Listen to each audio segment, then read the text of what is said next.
সবাই এটা করা করে তেল দিবি। তার কি হবে এখন বলবো না, ওই দিনই বলবো তার ব্যবস্থা কি করা যাবে। সারা কাশিকাটা সারা শরীয়তপুরে জানে দক্ষিণ মাথাভাঙ্গার মানুষ জঙ্গলি 18 বা 28 ফেব্রুয়ারিতে এই 3 নম্বর ওয়ার্ডে ভোটার যারা আছেন এই সেন্টারে ভোট দিতে আসবেন। যদি মনে করেন যে কিরণ সাহেবকে ভোট দিবেন তাহলে এই সেন্টারে ভোট দিতে আসবেন।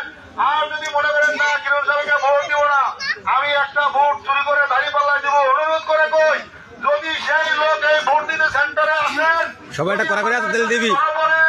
তার কি হবে এখন বলবো না, ওই দিনই বলবো তার ব্যবস্থা কি করা যাবে। কঠিন ব্যবস্থা হইব। আমি কথা বলছি, অনেক চিকিৎসা কাহিনী বলে লাভ নাই, মার কাছে মামাবাড়ির কিস্তা করে লাভ নাই, কারণ আপনারা আমার থেকে ভালো জানেন এবং ভালো বোঝেন। আমরা এই দক্ষিণ মাথাভাঙ্গার মানুষ বা সারা কাশিকাটা সারা শরীয়তপুরে জানে দক্ষিণ মাথাভাঙ্গার মানুষ জঙ্গলি, এটা আখ্যায়িত আমরা পরিচিত ছিলাম। কিন্তু আমি চাই না আগামীতে যেন আমরা এই দক্ষিণ মাথাভাঙ্গার মানুষ জঙ্গলি হয়ে বসবাস করি। আপনারা কি চান আমরা সবসময় জঙ্গলি হয়ে থাকি? না না, যদি জঙ্গলি হয়ে কত কাম করেন তাহলে কিরণ সাহেবকে দাঁড়িয়ে করে ভোট দিবেন। কিরণ সাহেবকে ভোট দিলে আমাদের পাশে যে নদী ভাঙ্গন শুরু হয়ে গেছে, এই নদী ইনশাল্লাহ বেরিবান হবে। এই নদী যদি বেরিবান হয় এই দেশের রাস্তাঘাট যা আছে সকল কিছু পাকা হবে ইনশাল্লাহ। ওই কয়েক মাস পরপরই আমরা লোকজন নিয়ে এভাবে বসি, আলোচনা করি, চা বিস্কিট খাই, বুঝছেন?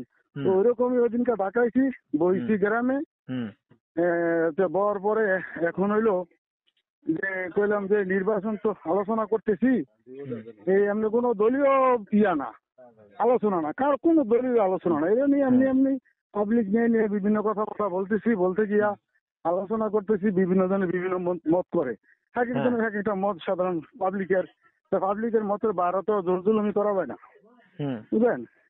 তো যাই হোক কথা বলতেছি আবেগের সহিত, যেমন আমরা যে কিরণ সাহেব বহু বছর ধরে তো নির্বাচন করে গেছে, এই দেশে কষ্ট করছে, এই দেশে কিরণ সাহেব আমাকে দেশ, তবে কিরণ সাহেবের তোমরা যদি সম্ভব হয় তুমি ভালো মনে করো তো সবাই ভোট দিও আর কি।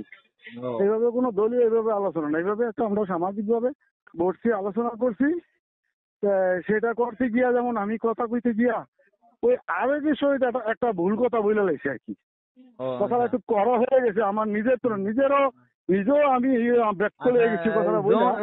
জঙ্গির বিষয়টা বললেন কা?